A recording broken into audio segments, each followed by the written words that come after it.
There's a level of discipline that makes other men look away, not because it inspires them, because it exposes them. You've seen it.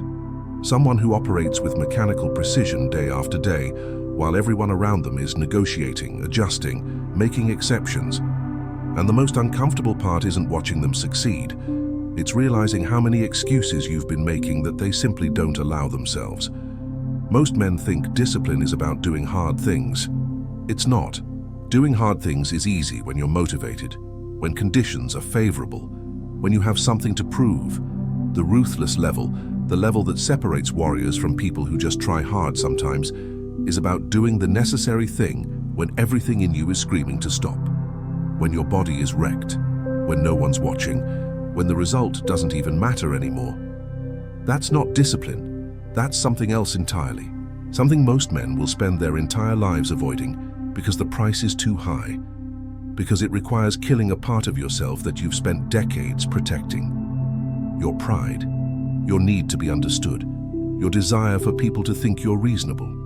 The samurai had a word for this, Gaman, enduring the seemingly unbearable with patience and dignity, not powering through with gritted teeth and visible strain, not making a show of your suffering, enduring with such complete acceptance that observers can't even tell you're carrying weight.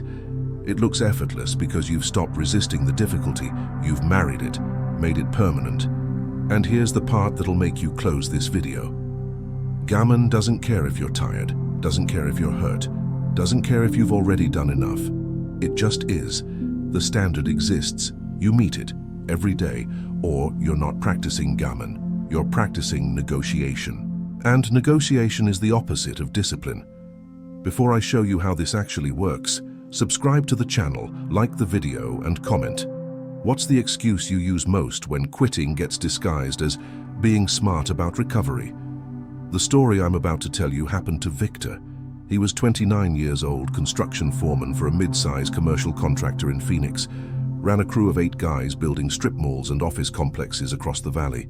Started as a laborer at 19, worked his way up through pure output. He could outwork anyone on any site, earned his hard hat, earned his crew, earned respect the old way, by proving it. But Victor had a problem that was destroying the thing he valued most.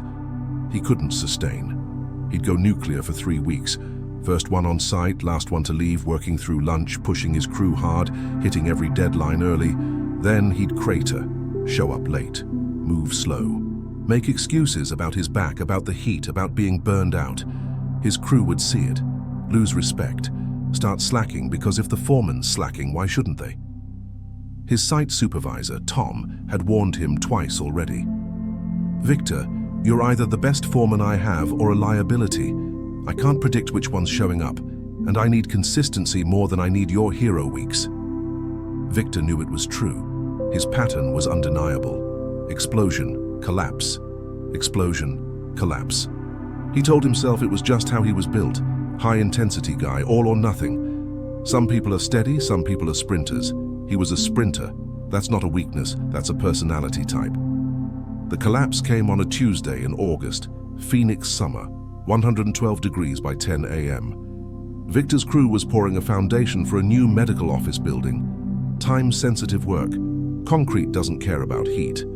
You pour it when it's ready, or you lose the load and eat the cost. Victor had been running hard for 3 weeks.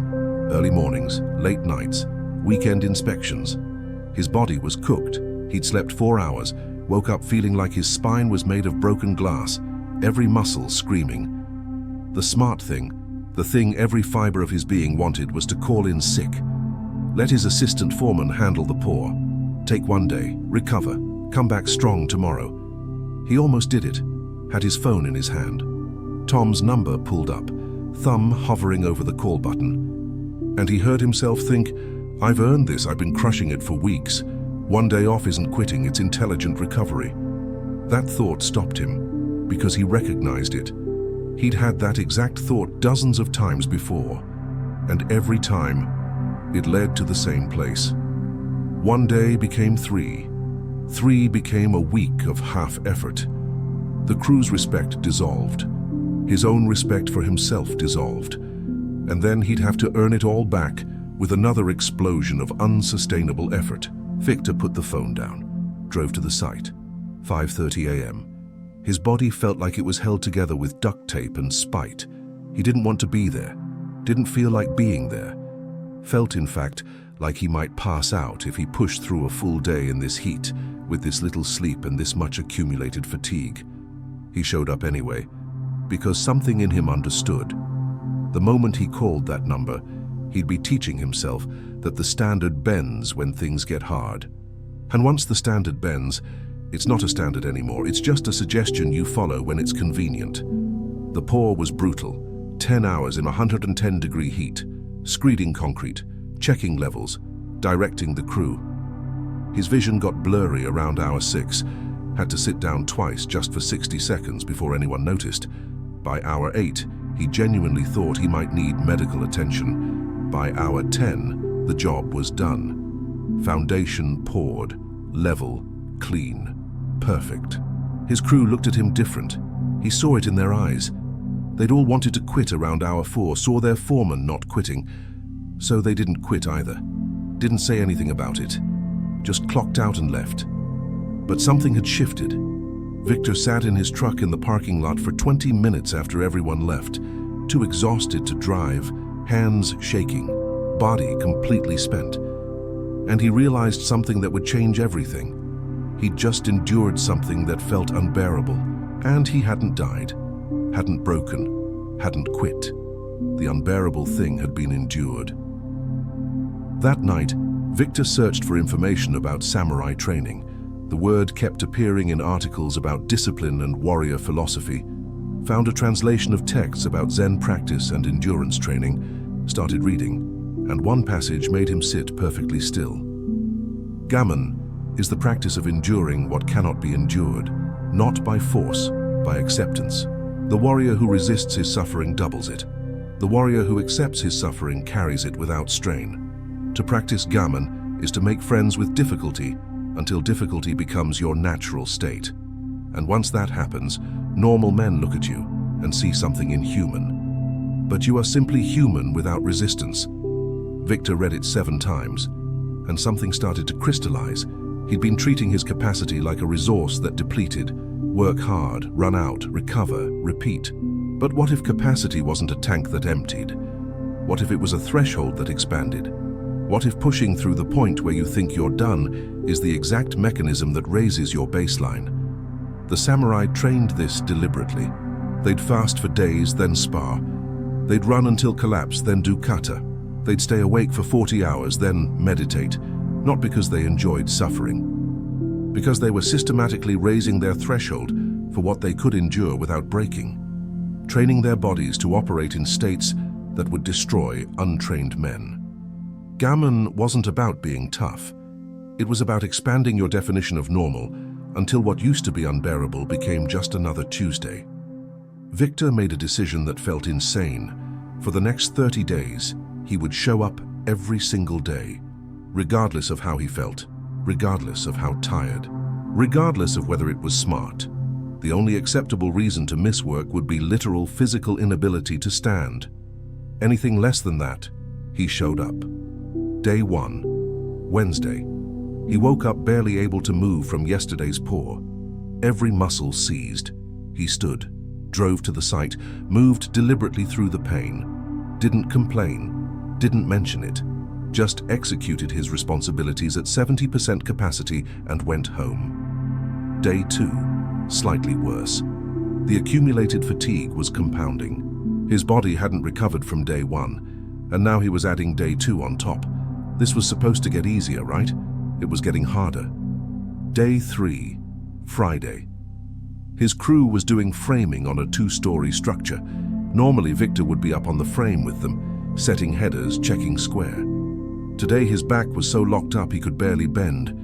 He stayed on the ground, ran logistics, called out measurements, directed from below. His guys noticed, but didn't say anything. The work got done. Day 4. Saturday, overtime day, half the crew. Victor almost called it off. The company didn't require weekend work. This was his call. He could give everyone the day off, take it himself, come back Monday refreshed. He didn't, because that would be negotiating. Deciding that rest is more important than the standard. And once you decide that, the standard dies. They worked Saturday. 6 hours. Not a full day, but they worked. And Victor learned something. Showing up at 60% beats not showing up at all. Not for productivity, for the practice. For what it teaches your nervous system about what's actually required. Week 2. Monday. Victor's body had entered a new state. Not recovered, not fresh, but adapted. The constant low-level pain had become background noise, like living next to train tracks. Eventually, you stop hearing the trains. They're still there. You just don't register them anymore. His crew's performance had changed too. They were showing up more consistently, complaining less, working through minor discomfort without making it everyone's problem. Victor hadn't said anything about his practice, hadn't explained Gaman or endurance training or warrior philosophy, but behavior is contagious. When the leader doesn't quit, the team learns not quitting is normal. Tuesday brought the first real test. A concrete truck showed up 2 hours late. The entire day's schedule destroyed. They'd have to work until dark to finish the pour, and tomorrow's framing would get pushed back, creating a cascade of delays. Victor felt the familiar spike of anger, the desire to blame someone, to make a scene, to express his frustration visibly so everyone knew this wasn't his fault. He stayed quiet, adjusted the schedule, made calls, solved the problem with no dramatics, because Gaman applies to emotional endurance too. You endure the anger without expressing it. You endure the frustration without making it someone else's burden. You carry the weight in silence because making noise doesn't lighten the load. Week 3. The Phoenix heat peaked. 116 degrees. Dangerous working conditions. Most sites were calling half days, shutting down at noon. Tom called Victor. "I'm giving you discretion. If you need to shut it down early, do it. Safety first." Victor knew what that meant. Permission to quit. Presented as wisdom, as concern for his crew. But Victor could see the test underneath. Tom was giving him an out to see if he'd take it. They worked until 5 p.m. Full day. Victor enforced water breaks every 30 minutes. Rotated guys in and out of the shade. Slowed the pace, but they didn't stop. And at the end of the day, when other sites had logged 4 hours, Victor's crew had logged 9. The productivity gap was massive, not because they were more talented, because they'd endured what others called unbearable. That evening, Victor's girlfriend asked him why he was doing this. "You look exhausted. You're running yourself into the ground." "For what? You're a foreman, not the owner. Why are you killing yourself?" Victor thought about how to explain it, couldn't find words that wouldn't sound insane. So he said, "Because I'm training myself to endure more than I thought I could, and I'm finding out I was wrong about my limits." She looked at him like he'd joined a cult. Maybe he had. The cult of Gaman, the cult of endurance without resistance. It sounded extreme to people who still negotiated with discomfort. But extreme or not, Victor was experiencing something he'd never experienced. Genuine confidence. Not in his abilities, in his unwillingness to quit. Week 4. The test Victor hadn't anticipated arrived. The owner of the construction company, Victor's boss's boss, visited the site, unannounced, walked the job. Pulled Victor aside. "Tom tells me you've been pushing through some rough days. Says you're here every day, full hours, no complaints. That true?" "Yes, sir." "Why?" Victor didn't have a clean answer. "Training myself." "Training for what?" "To not quit when it gets hard." The owner looked at him for a long moment. "Most guys your age are looking for shortcuts. You're looking for the hard way on purpose. I don't know if that's smart or stupid, but I respect it. Keep it up." He walked away, and Victor realized something. People notice consistency more than intensity. His explosive 3-week bursts had never gotten him a conversation with the owner, but 30 days of showing up, that got noticed. Month 2. Victor's baseline had fundamentally shifted. What used to feel unbearable now felt normal. Not easy. Normal.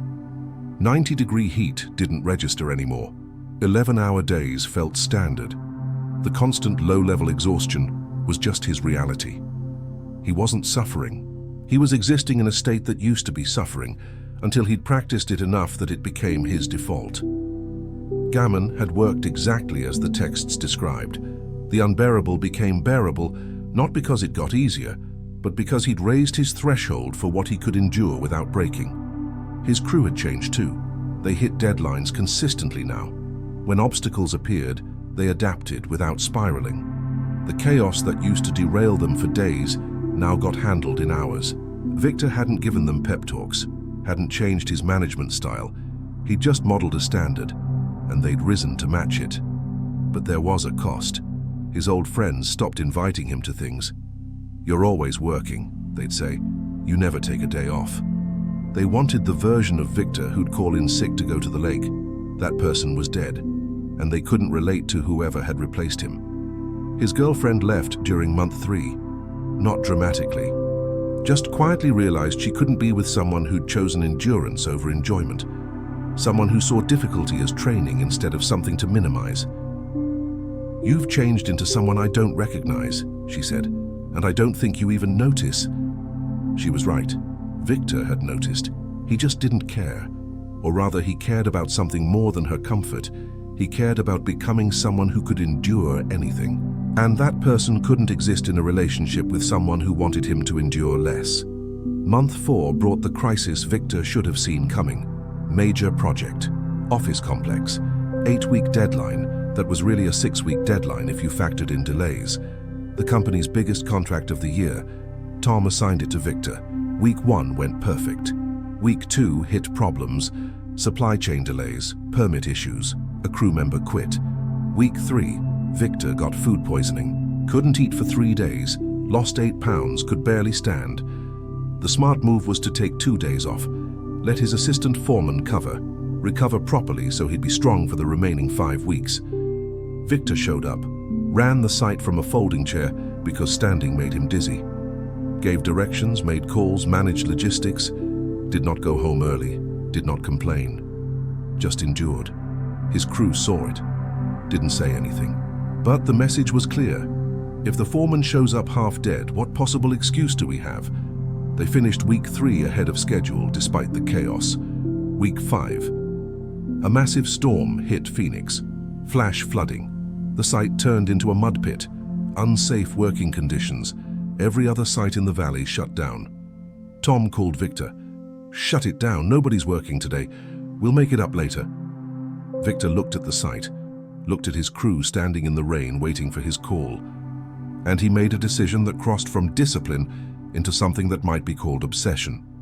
"We're not pouring concrete in this, but we can still do interior framing. Building's covered. Let's go." They worked the full day, in the rain, in the mud, doing work that wasn't weather dependent. And at the end of the day, when every other crew was at home, Victor's crew had clocked 8 hours. That night, Tom called him. "Victor, what the hell are you doing? I gave you permission to shut down." "I know. So why didn't you?" "Because we didn't need to, and teaching my crew that bad weather is an excuse would undo everything we've built." "You're out of your mind." Maybe. Victor was starting to accept that possibility. Gaman wasn't balanced, wasn't moderate, wasn't reasonable. It was the practice of enduring past reasonable limits, and reasonable people thought that was insane. Week 8. They finished the project, 2 days early, under budget, perfect quality. The owner visited the site for the final walkthrough, pulled Victor aside. "Tom says you didn't miss a single day. Not one. 8 weeks straight. Through food poisoning, through storms, through everything. That true?" "Yes, sir." "Why?" Victor had learned not to explain. "Practicing endurance." The owner nodded.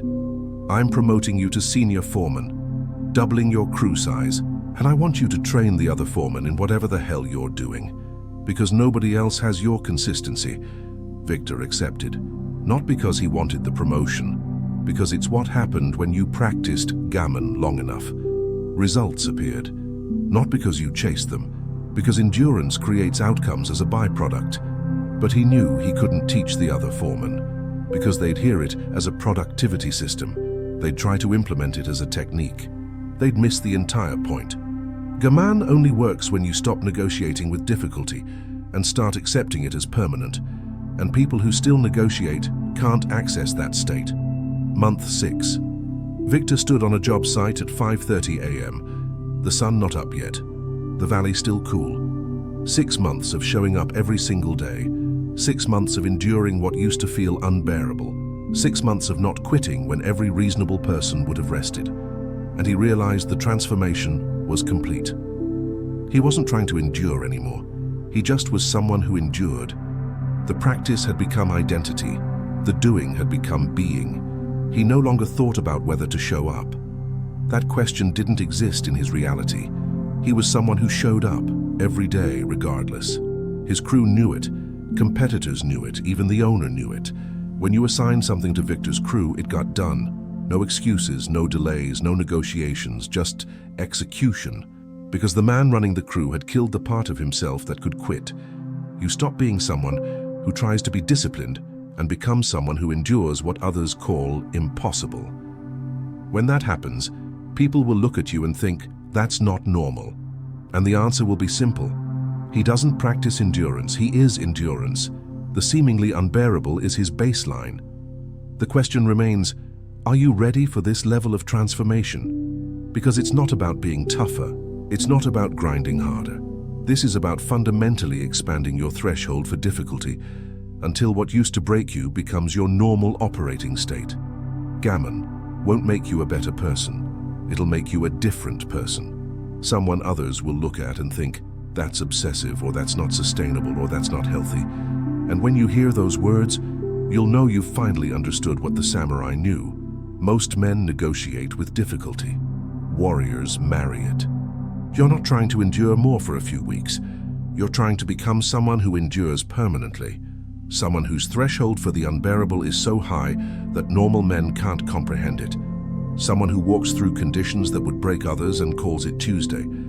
If this video changed your perspective on what discipline actually requires, subscribe to the channel and activate the bell so you don't miss future content that will transform you. And tell me in the comments, what's the one thing you'll commit to doing every single day for 30 days, even when your body's wrecked, even when it's not smart, purely to practice enduring past your current threshold? Remember, the unbearable doesn't become bearable because it gets easier. It becomes bearable because you've raised your capacity for what you can endure without breaking. That's not a technique. That's a complete reconstruction of your limits. If you've watched this far, thank you very much for your attention. See you in the next video.